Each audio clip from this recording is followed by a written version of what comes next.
Welcome to the Awake Space Astrology Podcast. I'm Lori Rivers with you, here to help you with some inspiration to get those aspirations out in the world.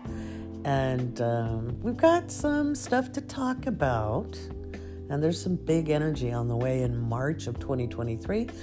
I'm trying to get you guys ready for it, as ready as possible. It's a doozy. It's a doozy of a month. If you follow me on TikTok, then you know I've talked about this in videos and on the live streams and in Patreon and in the Discord. I've been saying this is a doozy. Okay, it's a doozy because we've got 4 parts to 2023.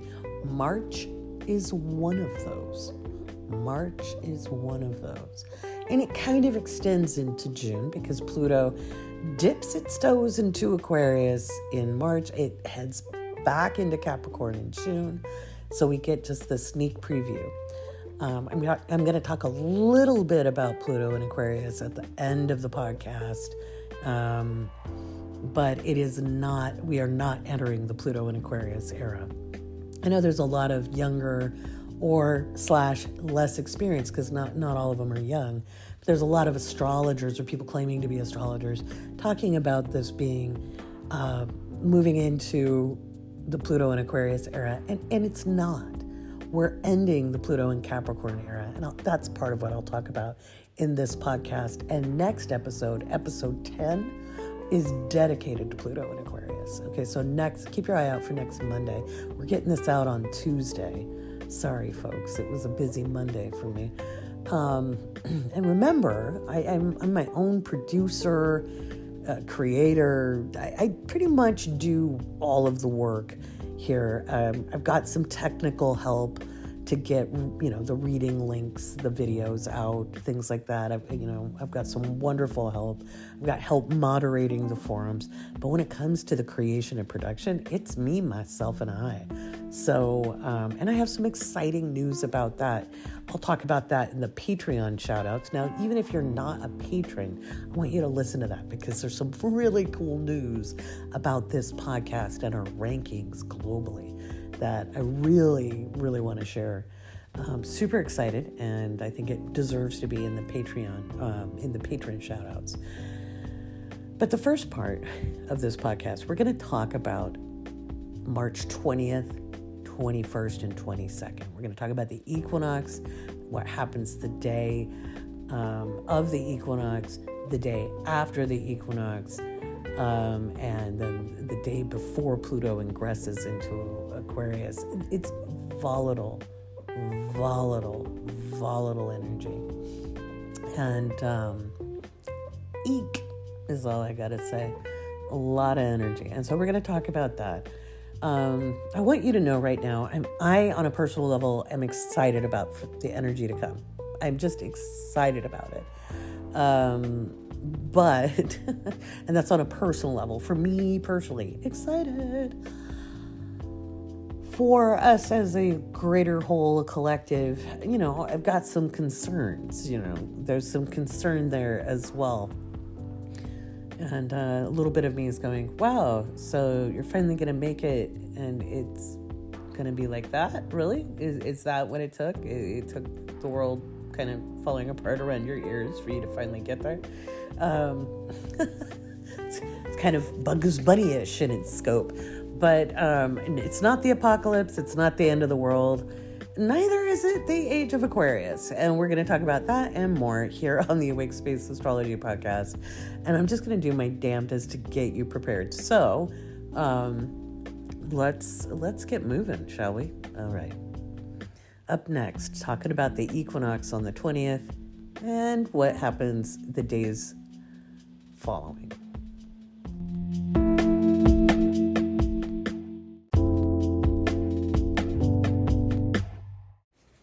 Okay, I had somebody request to do the podcast without music under my voice, so I'm doing intro music in between each one. I'm not going to lie, I use the background tracks to make up for me using just my phone and not my fancy recording equipment, which I do possess. But by the time I get to recording the podcast, I am in my sweats, laying on my comfy chair, not the chair you see on TikTok, but my really comfy chair.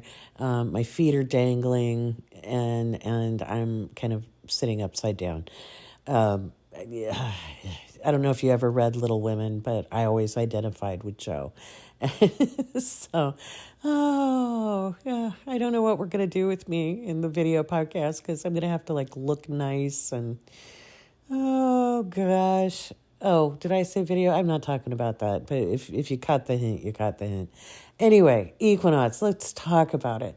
So what is the equinox? The equinox is when the sun ingresses into Aries, starting the new astrological year. It is the end of the zodiacal cycle and it ends at 29:59 of Pisces. The new cycle begins at 0 degrees 00 Aries. And it's also the vernal equinox, that is equal day and night, equinox, equal.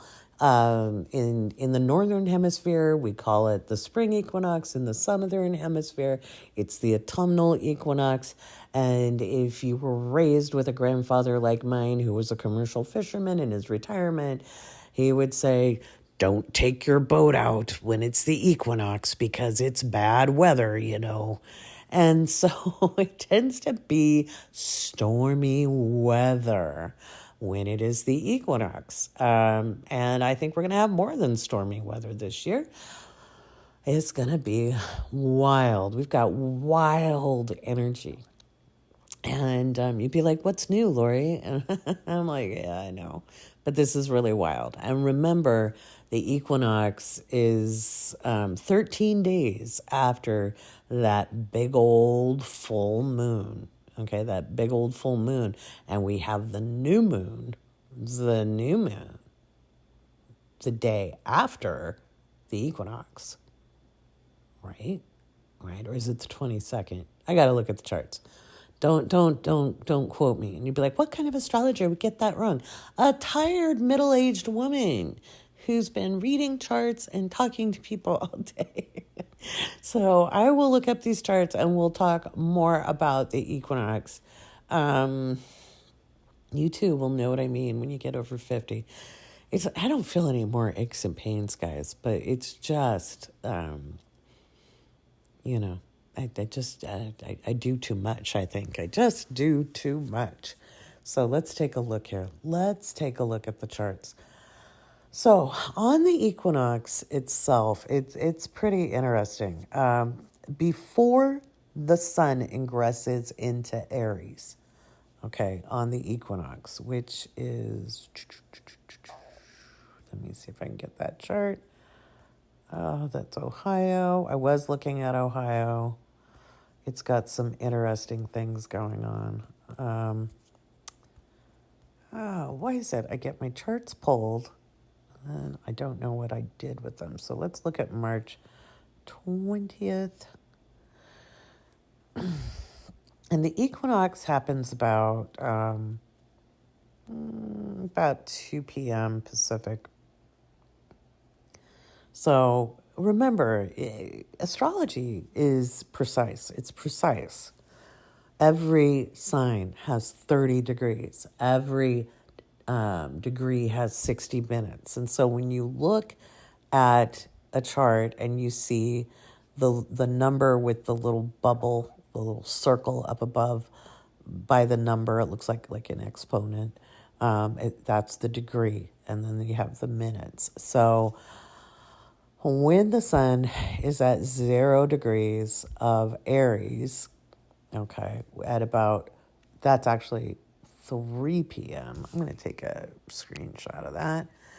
At 2 p.m., when the sun is at 29:58, and it might be like 1:45-ish p.m. Pacific. And this could happen, events could happen an hour before, an hour later, in this time frame. When the sun is still in Pisces or just after it ingresses into Aries, I want you to remember that the sun is in a sextile to Pluto, Okay. This could be a big storm. This could be infrastructure issues because we have Mercury in Aries, and it is in it is kind of the cheese standing alone, to be honest. Mercury is in Aries. And so there's wild energy as it's not really making too many aspects. We do have Venus in a sextile to Saturn at that point. It's pretty intense energy. This could be banking issues. This could be telecommunication issues. Probably food production, food supply. We could see more issues with chemical factories, and more than just in Ohio. It's big events. We could see issues with chemical weapons, not necessarily intentional use of that, but things acting like chemical weapons. Maybe there's a spill of some kind. There could be petrochemical and oil and gas issues. These are all things that are potential on that day. Again, I see big weather. It is stormy weather, my friends. And at the time of the equinox, the moon will be in an applying sextile to Uranus, or Uranus. And that is, again, I think big storms. It could be seismic activity. It could be offshore seismic activity that causes the tsunami. It could be more aftershocks in Turkey. That's kind of easy to predict, but, and if you're in the Mediterranean region, you do need to be aware. It's very active. It's very active. I'm going to look, let's see, southwest of where I'm at. This could be something to do with the Caribbean or Mexico, South America. It's looking from where I'm at. It could be in the California desert or on the California-Nevada border. It just depends. It is really hard to predict earthquakes. So I'm just going to say, if you live in an area that is prone to seismic activity, always be ready. Okay, remember, astrology is great at predicting overall wide events. It's hard to get into the absolute nitty-gritty of the corner of 5th and Vine. We don't see it that way. You have to pull so many charts to make that happen. So the hour before the sun ingresses into Aries is volatile. This is going to kick off some maybe aggressive communication, fighting words, because the minute the sun ingresses into Aries, it is conjunct Mercury in sign. And so this is going to be hot tempers, aggressive driving. You could hear about, somebody using a car as a battering ram, or maybe even some arsons or getting even like energy. Very, very volatile. And this is not for you personally, okay? I want you to be aware, but this is collective. This is big stuff. And we're all part of the collective. All of that big stuff does impact us in some way, but it's not the same as your personal energy. Okay, so I don't want you to be scared. I just want you to be very aware. I really, really suggest you have supplies for growing food indoors, regardless of where you live. And I think it is partly due to climate change and bad weather. And I think it's also in part of chemical spills, pollutants, air pollution, etc. That's going to continue. We're going to see more and more accidents. I know some people think there's sabotage going on. I know people think there's it's some kind of domestic terrorism. I'm not certain of that. I think it is the impact of bad regulations. I think it's the impact of not paying people fair wages. I think it's the impact of not having safety concerns. I've been talking about for like 2 years that Saturn in Pisces, which ingresses on the 7th, right after that big full moon, it's showing the results of bad public, and I've said health policy, but bad policy in general, the lack of regulation. And the last time that Saturn was in Pisces was the mid-90s, and they really started deregulating things hard then. And yeah, Clinton was president. Clinton didn't fight deregulation. In fact, he helped deregulate the financial markets. Okay, so for all of those people, and God bless Muscles and Nursing and some of the other ones out there on TikTok, and I love them, don't get me wrong, but from a political standpoint, when they say, oh, we're not the same parties, the right-wingers are, and yeah, the right-wingers are egregious, but it doesn't make the Democrats better. I just won't vote for a third party because not enough people will do it. But the Democrats have been throwing us under the bus forever. They're just as bad. They're not, look at this administration. Notice they're saying jack all about the environment. We need clean water and clean air. Okay. So we have to be more active. We can't sit looking at the other guy, point fingers. You need to be on the phone. You need to be writing letters. You need to be getting a hold of people in local government. You need to be showing up to meetings. You need to be doing these things. Okay, guys? That's super, super duper important. And that's the utmost level of importance. Get involved in your local communities. Don't let them make you apathetic. That is what's going to get us deeper in a hole. So that's the day of the equinox. There's some big events happening. The next day, I tell you, don't turn the page. There's a monster at the end of this book. You remember that one that had Grover in it? Yeah, that's kind of how I feel about March. It's like every single day in March, it's like, oh gosh, don't look. You're like, Lori, where's your positive attitude? So then we have the new moon, the Aries new moon, on March 21st. March 21st is the Aries new moon, and it is happening at about noon 50. Let me look at that, p.m. Nope, it's not. It's earlier than that. It will be...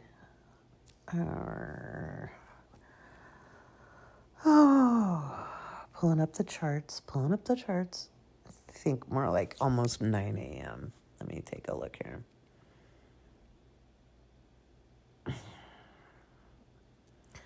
Not quite. Yeah, about 9 a.m. 9:05 a.m.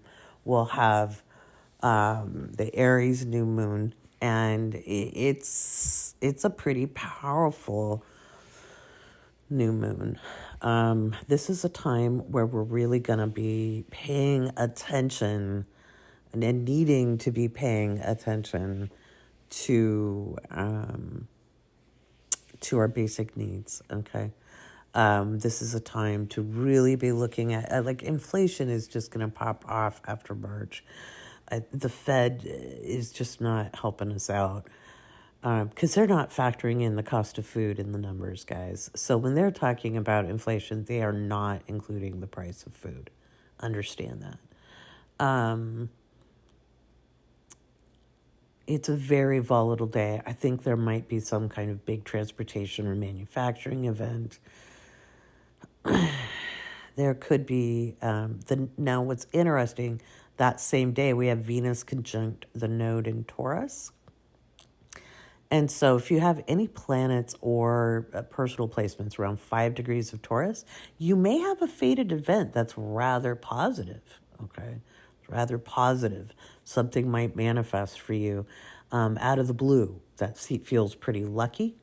For people who don't have placements at 5 degrees of Taurus, look for where Taurus is in your chart.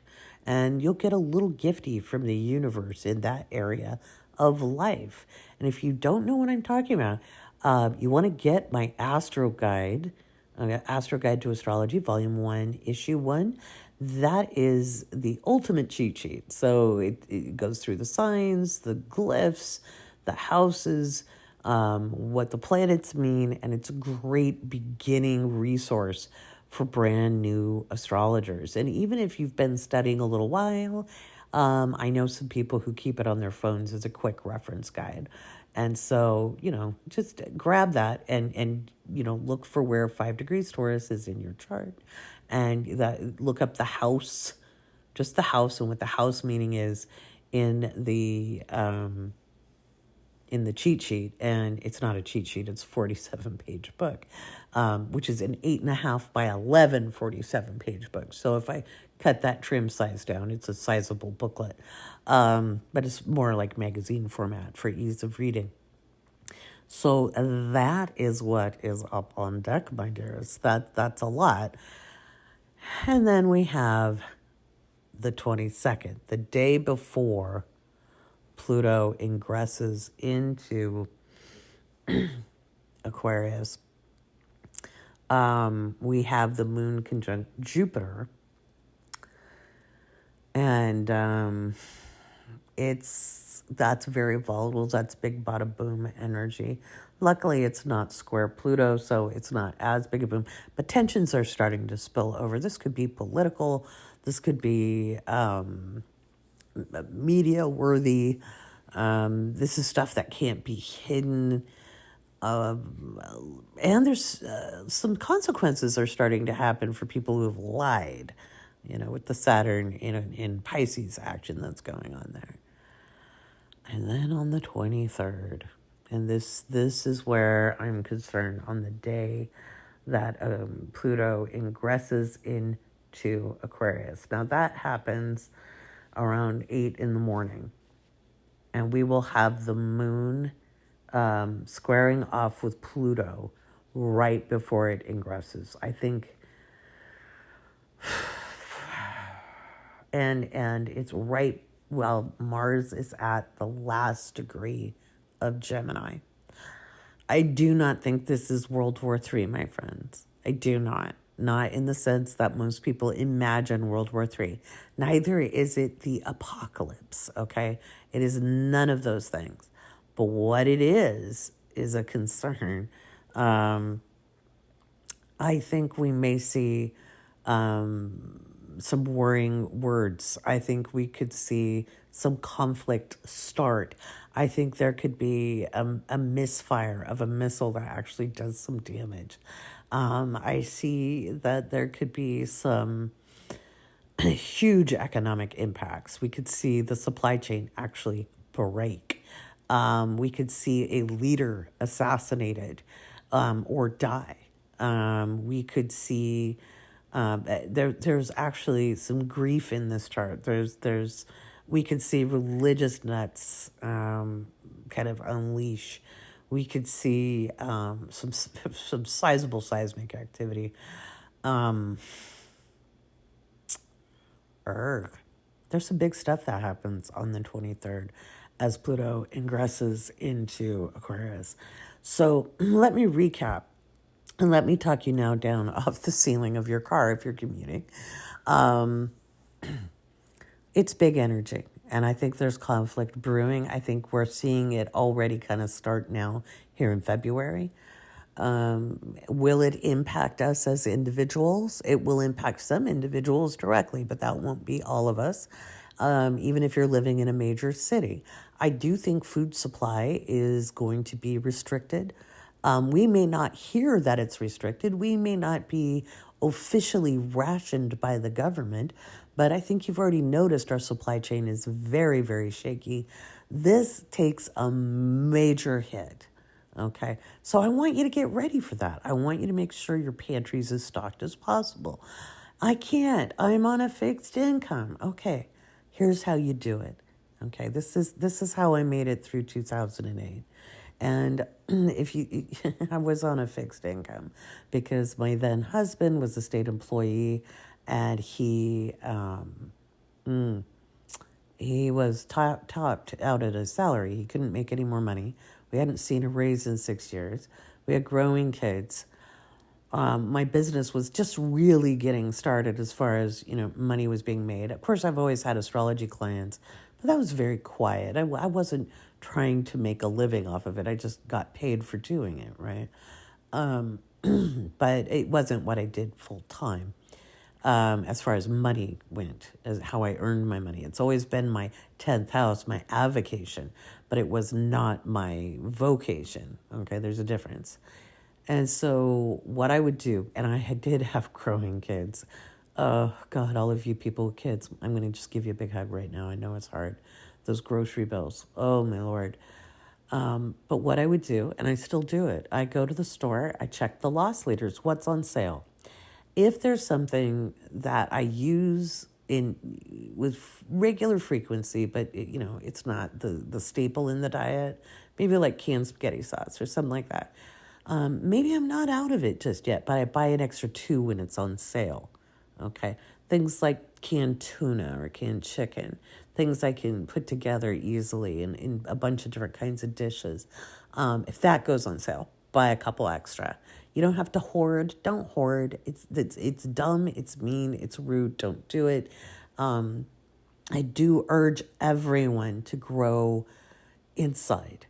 It's either due to environmental factors like what's going on in the Ohio River Valley and other places, look on the reservations, look in certain parts of the Southwest and in the lower Midwest that they've got, with all the fracking and stuff, their wells catch fire. Flint, Michigan's water is yet to be fixed. There's a lot of parts of the country that have really had poisoned groundwater. And yet, regardless of what party has been in power, nothing has been done to fix it. Nothing has been done to regulate. But they still let Nestle completely steal water, basically. So you want to have your gardening inside. Do some research on that. If you're in the Patreon Discord, we can have conversations around it, okay? We can work through this together. Also, make sure you buy extra water just in case. It's always good to have. I always keep like a gallon in my car just in case. Just in case, okay? As far as seismic activity, bad weather, all of that goes, just be as prepared as you can be. Because frankly, like I said, a geologist can't predict it. I get close by region, and I'm pretty good at predicting the size of the earthquakes, okay? Like what the magnitude is.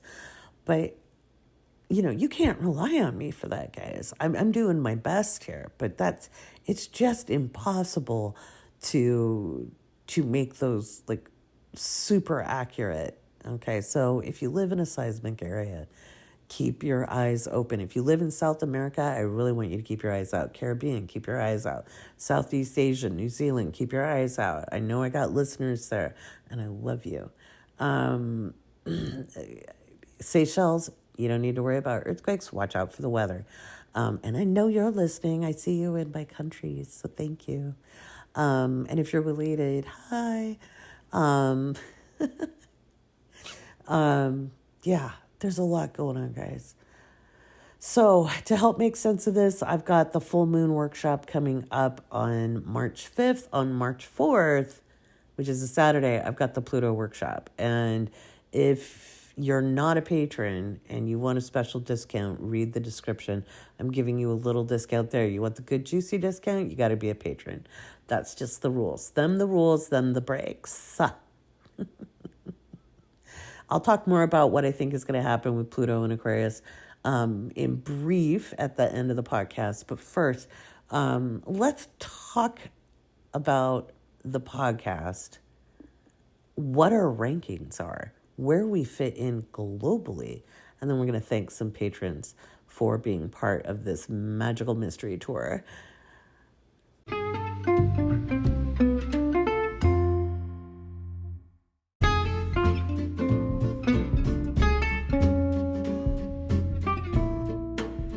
Okay, it's time for some patron shout-outs, but first, it's a big thank you to patrons because I don't know I'm not the type of person who takes a look at numbers. I just don't. I'm not glued to my views or downloads or analytics. And I wasn't even sure how you measure if your podcast is doing well. Okay. Remember, I do all of the production myself. I don't have an audio engineer. I do this in my living room, man. I'm laying back on my couch cushions. Malcolm's sitting on the other couch. It's late. I do this late at night because then it's quiet, so we don't have the thumping and bumping of neighbors. And I'm working on expanding what we're doing here, and I just got a wonderful connection with a company to do some PR. And I'm looking at it. But they sent me an article about podcasts and podcast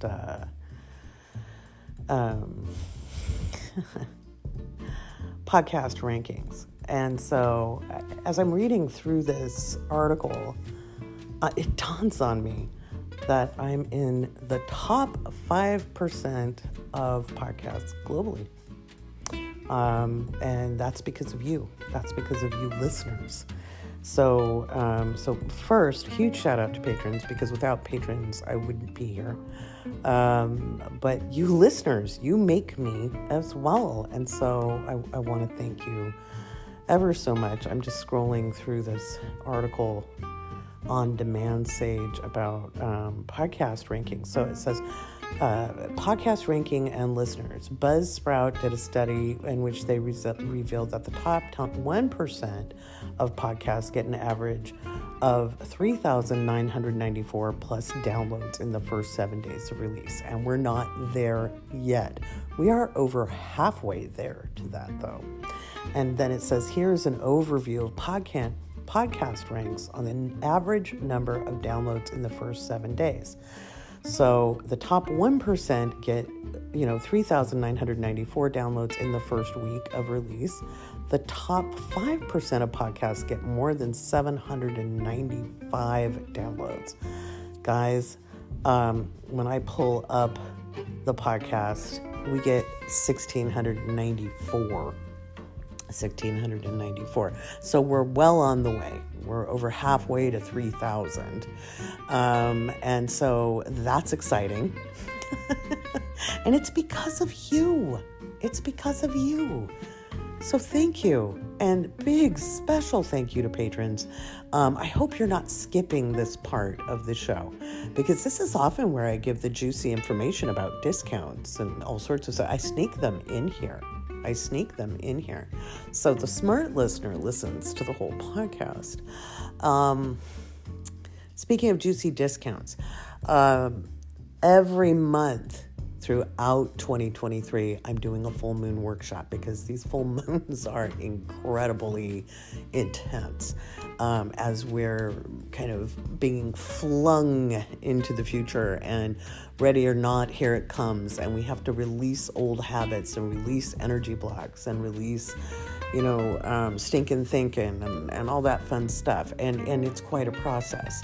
Now, I don't know if you are aware, I am an astrologer, yes, but I'm also a metaphysician. That means I work with energy and natural forces, and that's a fancy way of saying, really learning how to attune ourselves to the world we live in, the nature part. We are nature.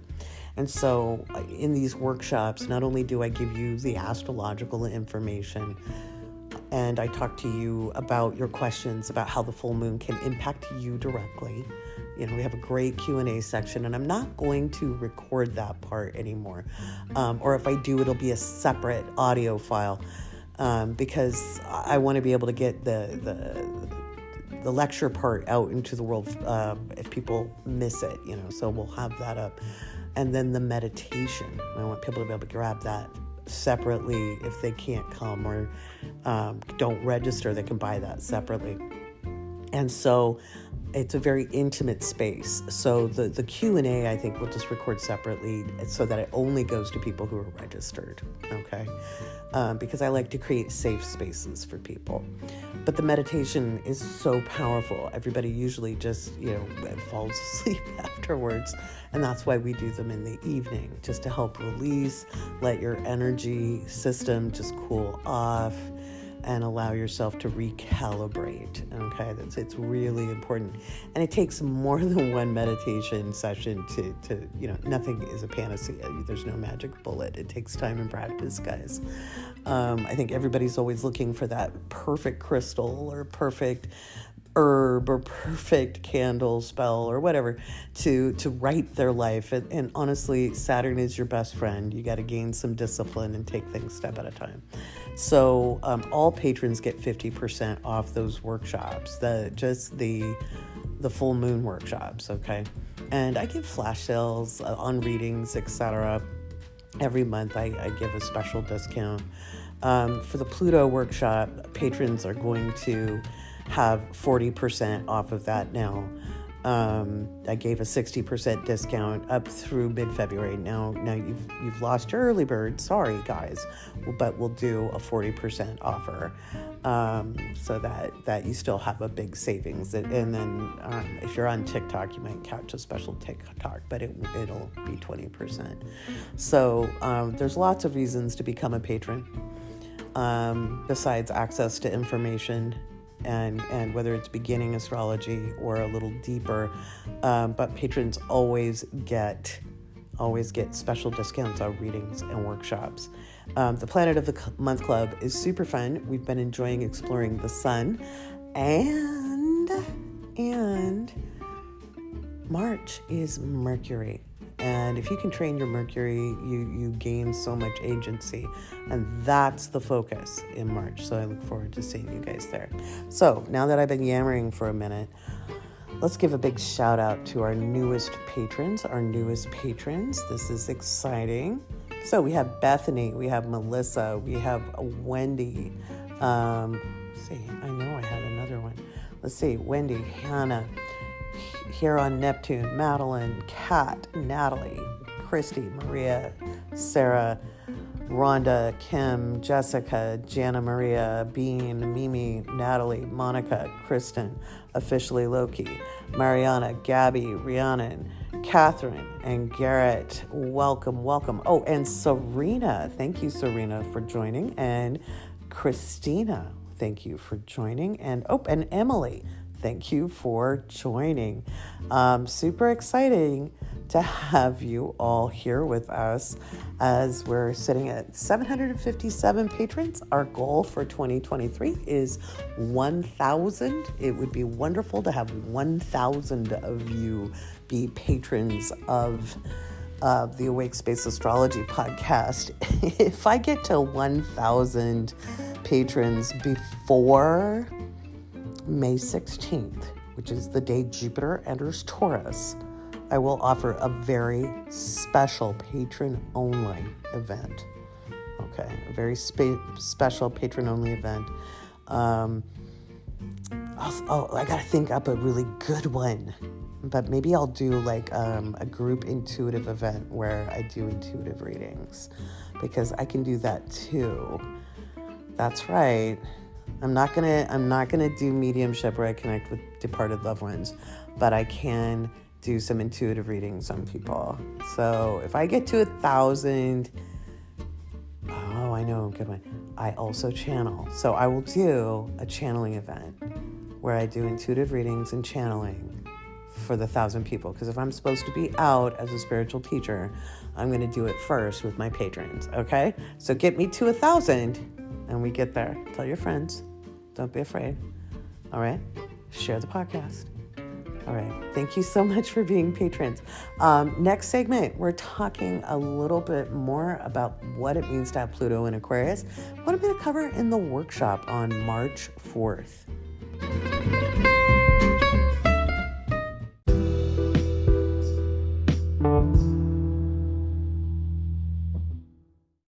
All right, I'm just going to talk a little bit about Pluto and Aquarius, and I think what will be up with that here in 2023, and why it isn't the dawning of the age of Aquarius. Okay, I'm going to talk about this in depth in the Pluto and Aquarius workshop, where I'm also going to answer your questions about how having Pluto and Aquarius might directly impact you. Okay. I know you guys want to ask me those questions for the podcast or on a live stream, and you're like, why would I pay to go to a workshop? Well, first of all, I need a lot more details from you about I'm an Aries sign. Your sun sign is one part of your chart, okay? It's an important part of your chart. It shows your energy levels, your constitution, etc. It's not your personality, and it's not your ego. Those ideas were postulated by astrologers trying to associate astrology and psychology to gain legitimacy. And I don't think it was egotistical of them to try. They were tired of being denigrated or considered hucksters and fraudsters, and so they were trying to apply certain principles. And we can apply some psychology into astrology. But I think things went a little overboard. And I was trained just a little bit differently than that. I had a very classical education, one that goes back around the 12th century, if you follow the lineage back. And I had some really old teachers who had been taught and trained and worked with people, that are like Dane Rudhyar, one of the great American mystics, and very esoteric, and I was put through my paces. I had to learn mundane astrology, natal astrology, and I dabbled in what some people call modern astrology. I still think it's more closely tied to popular astrology, because I don't think modern is a bad word. I could say contemporary astrology, where we're at today. And so one of the things a lot of people are confused about, because of it just being so easy to communicate ideas and information online, it's not always a bad thing, but it's not always a good thing, because people just start repeating things as if it is fact.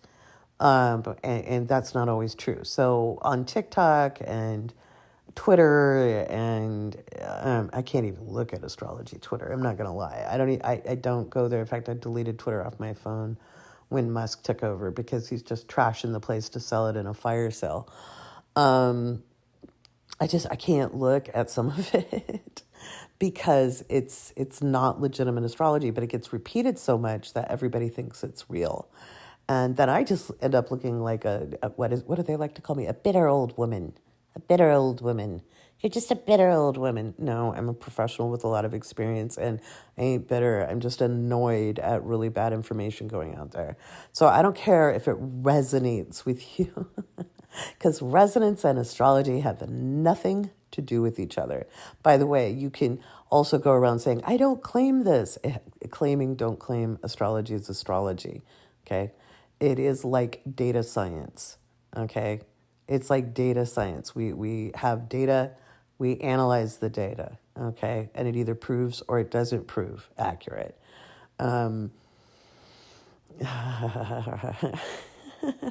It's been a long couple of weeks on the interwebs. So here's the deal. Pluto was discovered in 1930. It was not in our consciousness until 1930. It was named by a little girl, believe it or not, assigning the Roman Greco myth, or the Greco-Roman myth, however you want to say that, is ridiculous, because it wasn't used in those times. Trying to apply those archetypes because it got a name, and there's kind of a pseudo-spiritual bend to that of, well, it had the name, so therefore we must align with the myth. I don't know. I don't think so. I don't think Pluto's the destroyer. In my experience working with Pluto in the last 3 decades, I do agree with the earlier astrologers who called it forced evolution. It does put us through our paces, but I do not think it's the destroyer, or I wouldn't be alive. And I think it's because of Pluto. that I'm actually here. And I've lived through some gnarly Pluto transits. Um, and have some really interesting Pluto aspects to my natal placements. So here's the thing. Here's this thing called the observer effect. This is why it matters if something was in our consciousness or not. Okay, so I'm going to read you something. Let me grab that. Observer. Let me spell it right. Observer. Why do I think of this stuff? Here we go. Observer effect. Oh, Lord, did I not do it? Quantum physics. Come on. Let's see. Oh, my God. Why? Oh, that's because of observer effect. Seriously. Quantum physics. There we go. Okay. So let's talk about the observer effect. All right. The observer effect is the fact that observing a situation or phenomenon necessarily changes it. Observer effects are especially prominent in physics, where observation and uncertainty are fundamental aspects of modern quantum mechanics. Observer effects are also known in fields other than physics, such as sociology, psychology, linguistics, computer science, but none of these other fields have have experienced the same level of publicity and controversy as physics. This may well be responsible for the widely held implicit assumption that real observer effects are exhibited only by quantum objects and not by classical objects. This misunderstanding may be due to some extent by confusing the observer effect with the Heisenberg uncertainty principle and with other quantum uncertainty principles. In fact, observer effects occur in both classical and quantum systems. This is an article on what's it called? IE Explore. Anyway, so that's something important. So the observer effect means that if you're not able to observe something, it acts in one way. And if you can observe it, it acts in another way. So if people know they're being observed, they're going to behave differently. We'll just use it in human behavior. If, people know they're being watched, they're going to behave in a certain way. And if they don't think they're being watched, they're going to be behaving in a certain way. The Heisenberg principle, which is something I had to learn about when I was in college and I was forced to take a quantum mechanics theory class, which, trust me, now you're like, oh yeah, that's normal. No, it wasn't in 1989, 88. I don't know. I begged to get out of the class. Like, Stephen Hawking was not a household name yet. Okay, guys. Those books broke my brain wide open. I had a wonderful professor, but she would not allow her female students to be excused from STEM classes. And I was like, no, you don't understand. My GPA, my scholarship, I'm going to die.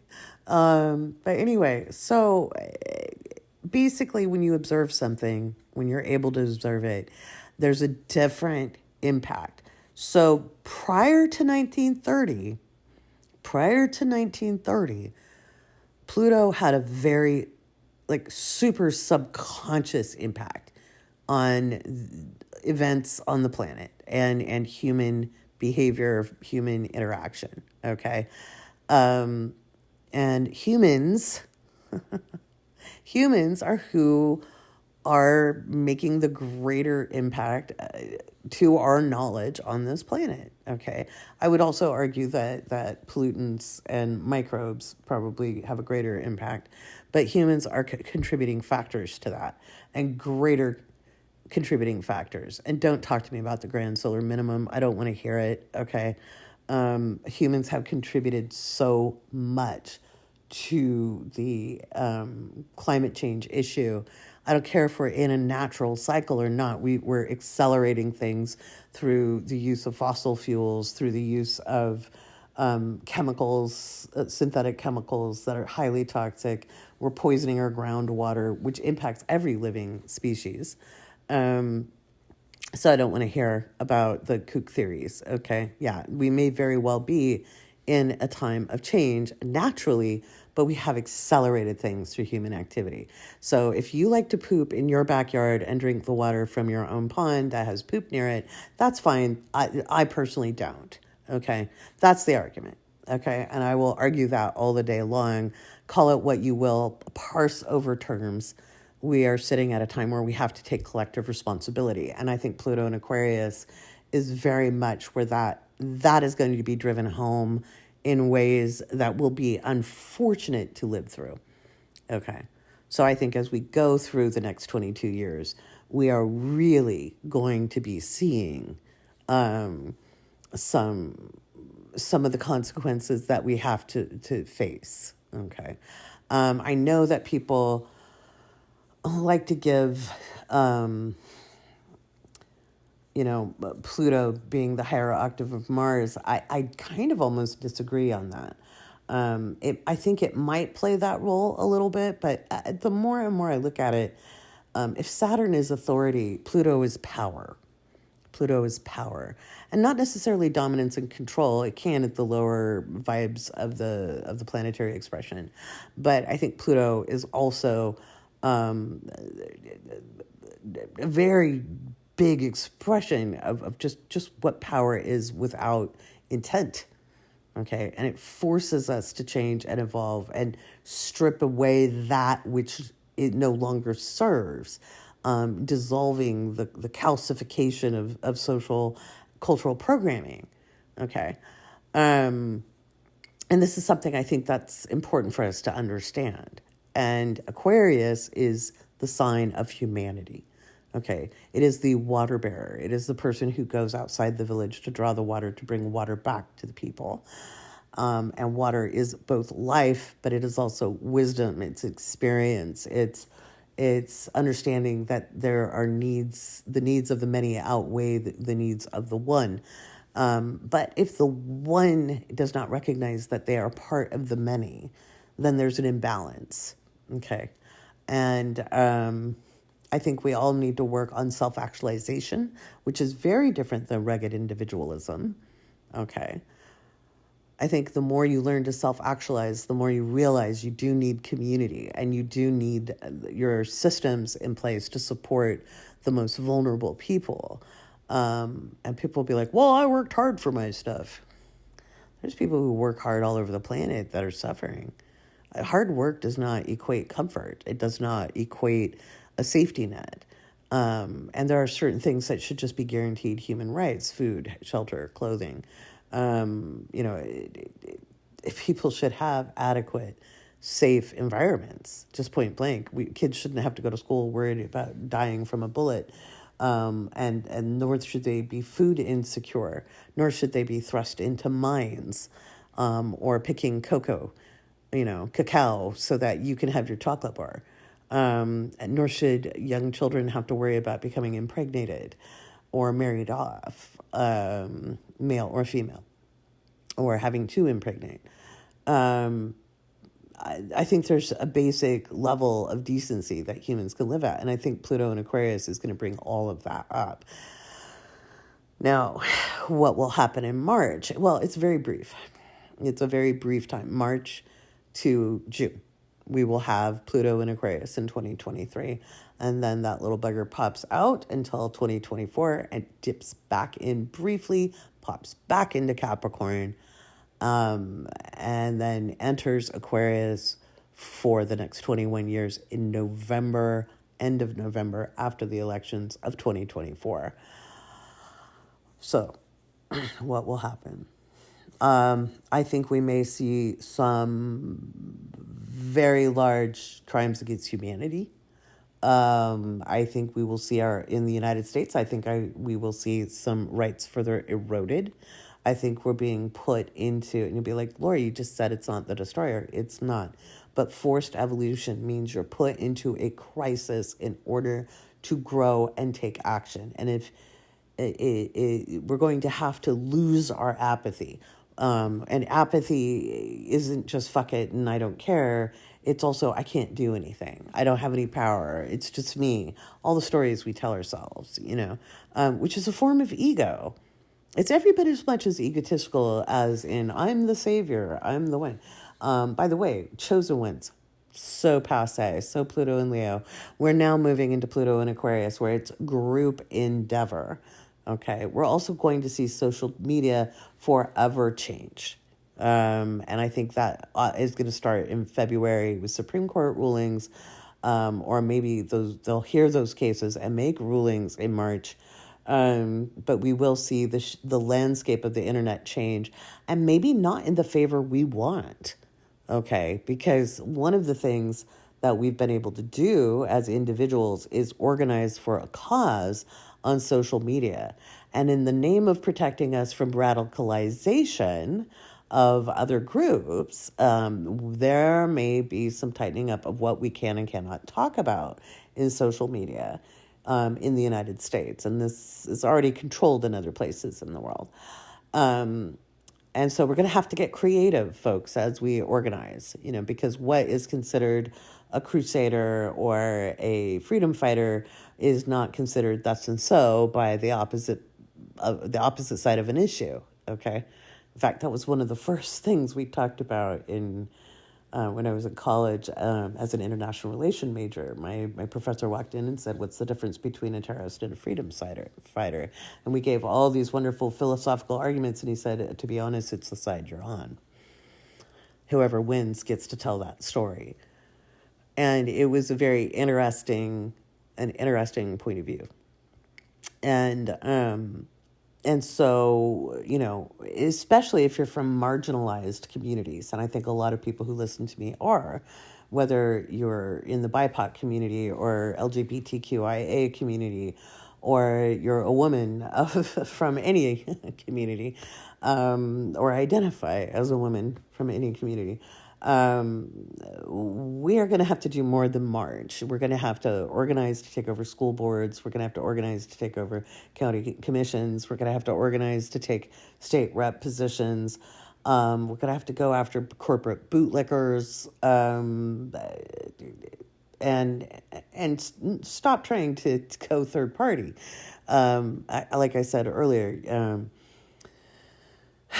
Republicans and Democrats are often in the same financial bed, even if they hold different social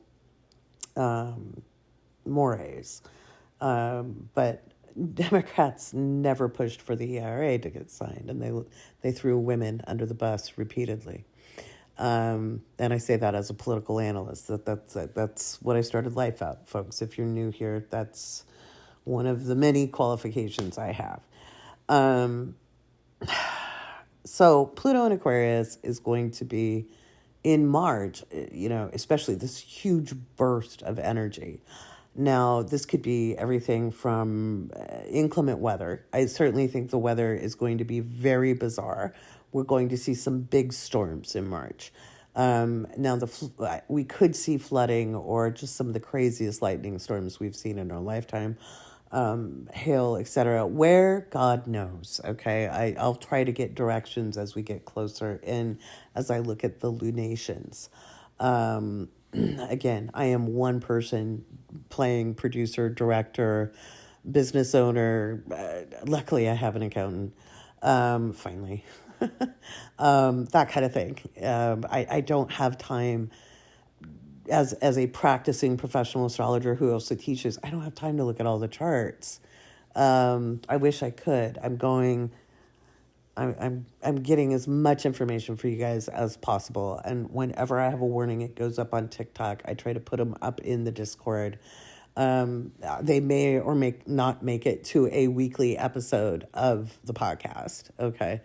And I am going to let you know, starting on the equinox, the podcast is going to take a different turn. I'm going to try to lighten it up a little bit. I'll follow up on Patreon with special audio podcasts. But seriously, guys, it's really important to remember that we need to lighten things up a little bit to make it through some of the intensity of the energy. It's just a lot of energy coming in, and it'll be overwhelming for some people. It'll be enlivening for others. And so that's why I'm going to go more in depth where I can literally answer your questions live. Because even if you write them in, some of them are just hard to answer when I just read it straight out. Because sometimes there's just, it's kind of half of a question. It's not the full meat and potatoes that I need to answer it to give you the specific answer you're seeking. So there's that. So you can join me at the Pluto Workshop on March 4th. It's a Saturday. I'm getting you 21 days ready, okay? What should you prepare for, with this energy? Be ready for power outages. Be ready for internet down, the internet to be down. Get ready for, not for long. It could be a satellite issue. There could be hacking events, radio signal jammings, like interference, DNS attacks. There could be some financial upsets. There could be some conflict in the world. I don't think we're going to see global conflict yet. I think they are trying to start it. Especially like with Biden going to Ukraine. I know a lot of people are like, oh man, look at his balls. He's shown up in an active war zone. Now that's a president. And I even saw it out of leftists. And for risk of sounding like a right-winger, and I'm certainly no fan of Russia, don't get me wrong. I think Ukraine deserves to be a sovereign state. But what Biden just did was a soft sell on an increased military budget. What Biden just did was a soft sell on we're hawkish. I think we're starting between the tough talk on China and us positioning ourselves there in Ukraine. And that was a message to the Chinese as well. We're kind of pushing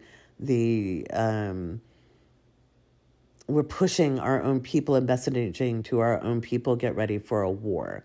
And that tends to be the playbook when we have bad financial times, whenever we have, like a recession. And stop asking me if we have a recession. Have you been to the grocery store? Have you been to the gas pump? Have you looked at your mortgage lately? Have you looked at wage stagnation? Okay.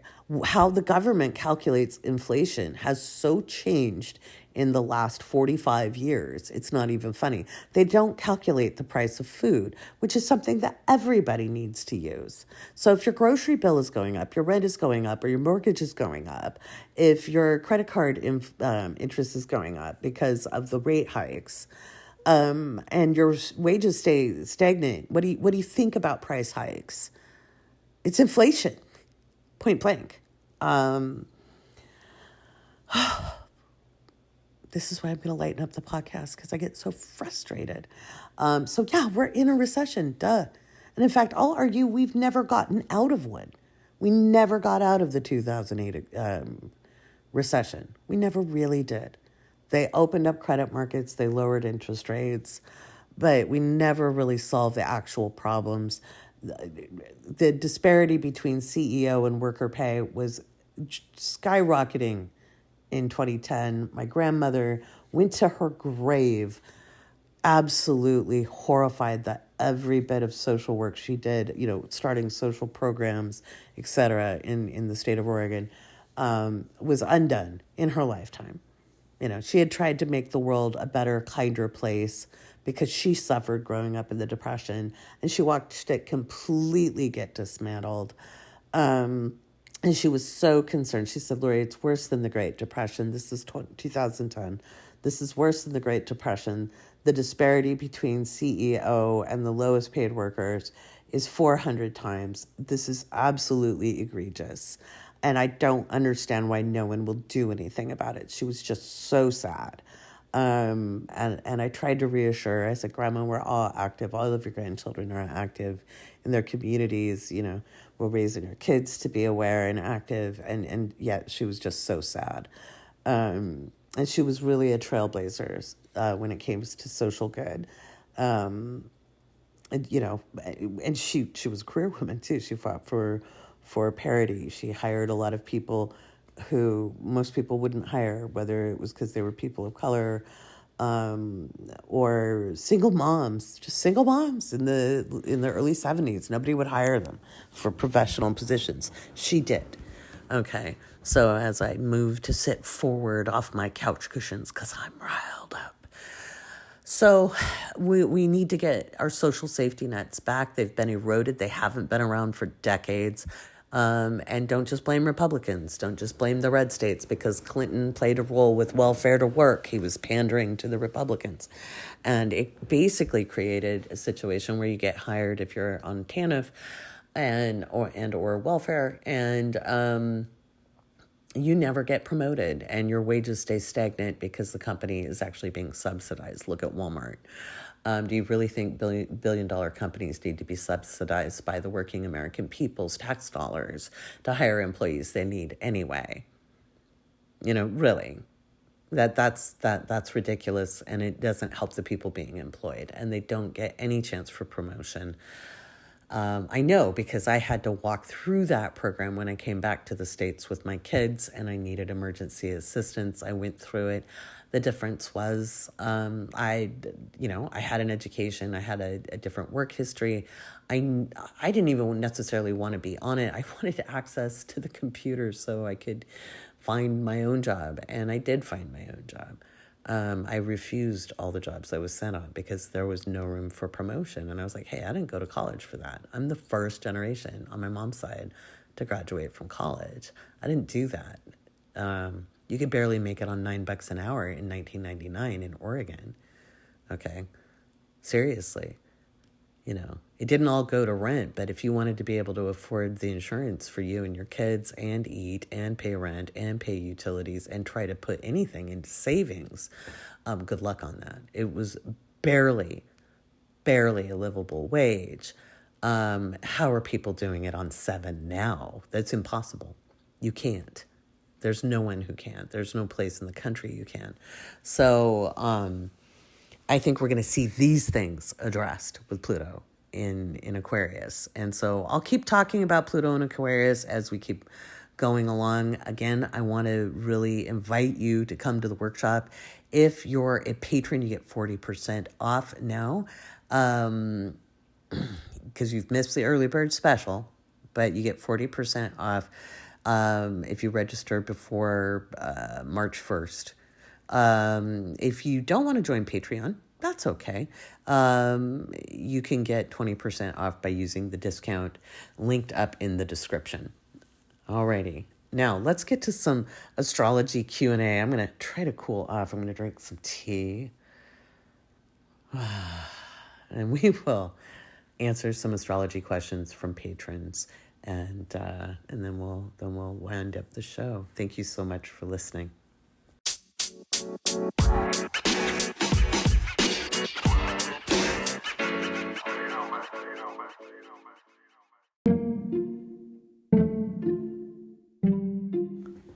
Okay, I promised I'd say why it's not the age of Aquarius. And I got so excited over income inequality and social injustice that I just popped right off. So before I get to the questions, let me explain why it's not the age of Aquarius. So first of all, Pluto has nothing to do with astrological ages. Nothing to do with astrological ages. Astrological ages are not even canon or traditional astrology, okay? And is considered fuzzy amongst all professional astrologers, okay? There's no definitive data. Now, I am sure there's some for their marketing efforts who will come out and play with it, okay? But most of the people talking about the age of Aquarius are coming from a new age perspective, and it's mumbo jumbo, okay? It's feel-good stuff because people are scared and they want to feel better. In fact, somebody on my live stream tonight said, I just want to feel better. And I was like, well, just because it's not the Aquarian age doesn't mean it's going to be all bad. And in fact, a lot of the changes that are going to be kicked off by some of these gnarly events are exactly what we need in a crisis to put us towards that better outcome. Because sometimes that's just what we need as humans to take action. So an astrological age is a time period in astrological theory, which some astrologers say parallels major changes in the development of Earth's inhabitants, particularly humans. Okay, I disagree with this article of saying inhabitants and not specifying humans, relating to culture, society, and politics, because there's many inhabitants that probably don't trek with astrological ages. There are 12 astrological ages corresponding to the 12 zodiacal signs in Western astrology. Advocates believe that when one cycle of the 12 astrological ages, called a great year, is completed, another of the 12 ages begins, and this would be about 25,772 years, okay? And by the way, this is a Wikipedia article, but it's actually good information. It's not just crap. Some astrologers believe that during a given age, some events are directly caused or indirectly influenced by the astrological sign associated with that age, while other astrologers believe that different astrological ages do not influence events in any way. I would honestly say the astrological sign doesn't really influence anything overall, but none of us agree on the dates, and they can vary by hundreds and hundreds of years, okay? The pop culture concept of the Age of Aquarius was referring to the 1960s, okay? In the 1967 musical and then the 1979 film Hair, right? That's where we got that song from. By the way, the astrology in that song is bullshit and it's bad and it's not any good. It's pop mumbo jumbo. The following table, Neil Mann, was one of the quote unquote experts on this, but he notes that supposed influences of zodiacal signs on human history are biased and rely wildly on widely varying dates for the events cited, as well as cherry picking evidence. And I concur. There's a lot of cherry picking in this kind of theoretical astrology. It's people trying to make something fit, and that's bad astrology. We can use better processes. It doesn't mean things are going to be bad, okay? But we're not going to get to unity consciousness March 23rd. It's kind of like people waiting for us to ascend to a new level during the Hale-Bopp comet. Didn't happen. A lot of people drank Kool-Aid they shouldn't have drank. Okay, definitive details of the astrological ages are lacking, and consequentially, most details available about the astrological ages are disputed. The 20th century British astrologer Charles Carter stated, "It is probable that there is no branch of astrology upon which more nonsense has been poured forth than the doctrine of the precession of the equinoxes." Neil Spencer, in his 2000 book True as the Stars Above, expressed a similar opinion about astrological ages. Spencer characterizes the concept as being fuzzy, speculative, and the least defined area of astrological lore. Derek and Julia Parker state that it is impossible to state the exact date for the start of any astrological age, and acknowledge that many astrologers believe the age of Aquarius has arrived, while many will say that the world is at the end of the age of Pisces. Now, push came to shove, if I was going to hazard a guess, I would say it started in the 19th century, the age of Aquarius, with industrialization. I'm not in a great minority, but I'm certainly not in a majority on that, if I was just debating the theory, okay? Ray Grassi states that in the signs of the times, there is considerable dispute of the exact starting and ending times of different great ages. And Paul Wright, in The Great Ages and Other Astrological Cycles, says that much of the uncertainty related to astrological ages is because many astrologers have a poor understanding of the meaning of the astrological symbolism and even poor historical knowledge. And I will agree, it's the same as people using the Sibley chart as the starting point for the United States. We were not a country when we declared ourselves to be so. We had a war to fight and win, and then we had to have an organized government and a constitution. The fact that people don't understand the formation of nations in creating an astrology chart gets people using faulty information, and they're working off of propaganda and thought forms that are very strong. We can look at the thought form, but in truth, we're not into the U.S. Pluto return for many years. It did not happen last year. That was the Pluto return of the revolution, which, though significant, it was not the return of the United States. So, the one thing we can say is there's a couple different ways people describe these ages. People believe they're around 2,156 years per age. If they were based on the vernal equinox, known as the vernal point, that could be the sidereal, but it's just... some people think it's exactly 2,000 years.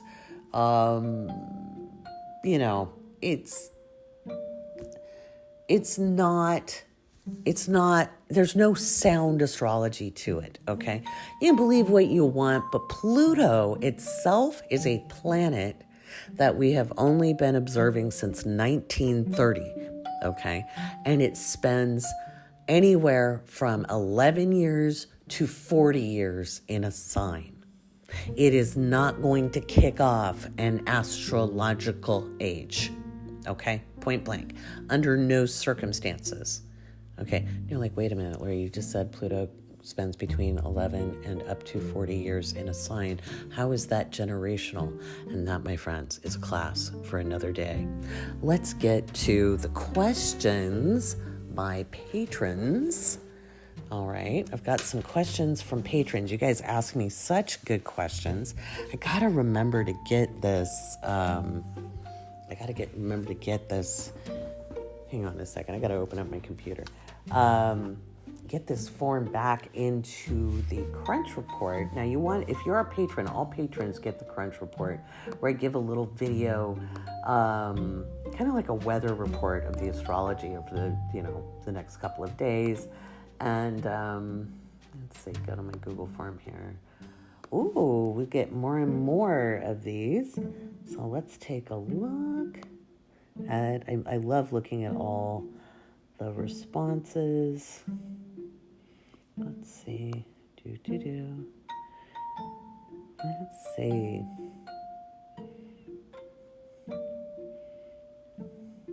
So let's see. We'll go to this.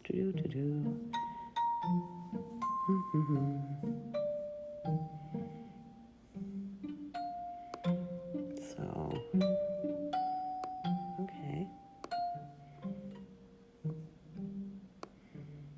There we go. So we're going to find a good question. That's the responses. Sorry, I'm just trying to get it so that I can...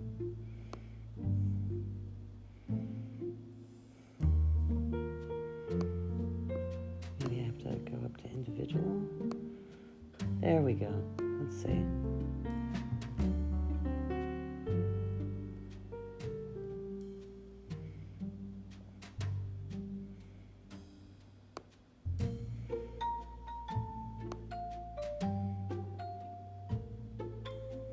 Oh, I answered that one last time.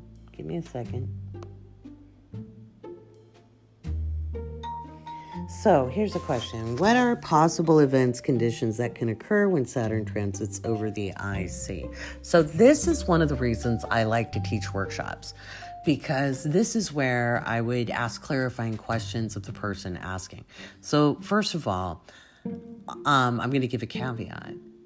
You can't just talk about a planet or celestial body crossing an angle in the chart without talking about the rest of the chart, okay?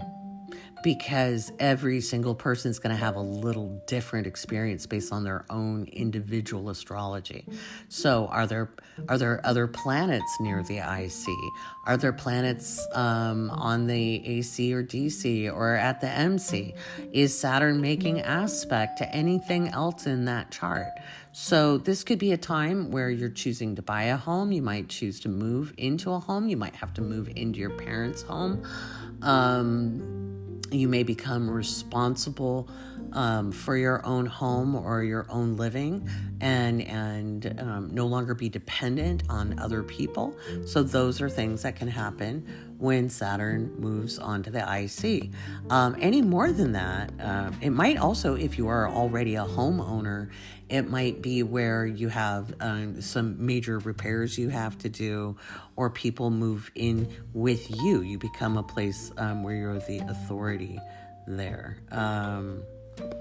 So good question, but almost incomplete. I know a lot of people will be glad to be authorities and answer questions of that kind and just go, oh, well, it's always like this. The thing is astrology is like French. There are exceptions to almost everything. And if you studied French, you're laughing with me. Okay, so here's another one. What are some of the most difficult transits and what are some of the best transits? That's a loaded question. It depends on your age. It depends on, because when you're young, the outer planet transits can be very, and when I say young, I mean under 18, and under 15, especially. But like if you have Pluto transits happening, or Saturn transits, Uranus transits, even Neptune transits, some Mars transits, if you have those happening as a young person, like on your moon, crossing your, and I'm not talking about lunar returns, but like the big outer planets or Mars, crossing your angles, squaring off with your personal planets. These can be very intense when you're young, and they could be very physical when you're young. There could be some kind of traumatic event when you're young. And it doesn't mean that something physically harmful happens to you. You might have an illness. Your family might go through hard times. Your parents might go through something that impacts you emotionally. And so those can leave a lasting impact. The older you get, the more some of these transits can be coming into your own power. So let's look at Saturn. Saturn over the ascendant as a little kid can be very difficult. As an adult with car keys and a job and stuff, it's coming into your own authority and really having to own up and be accountable for your own self and accepting your own self as in charge of your own life. Now, some people don't like that very much. Some people don't like to be accountable, do they? And so that can be very uncomfortable, and people will whine and complain. But there's a big difference depending on if there's personal planets involved and what else is going on in the chart. It's rare that you have one singular transit going on that doesn't impact other areas of the chart. Honestly, Venus transits are probably the most innocuous transits, meaning there's usually never any harm involved. They're usually good. So those are the bennies. No matter if Venus is square or opposite something, it's a good transit. There's usually nothing negative associated with a Venus transit. So that's just something to know. Those are good questions. I'm going to do one more because I gave kind of short answers on that. And let's see. Let me choose one more of those. I'm just skipping through. I'm picking these kind of at random tonight.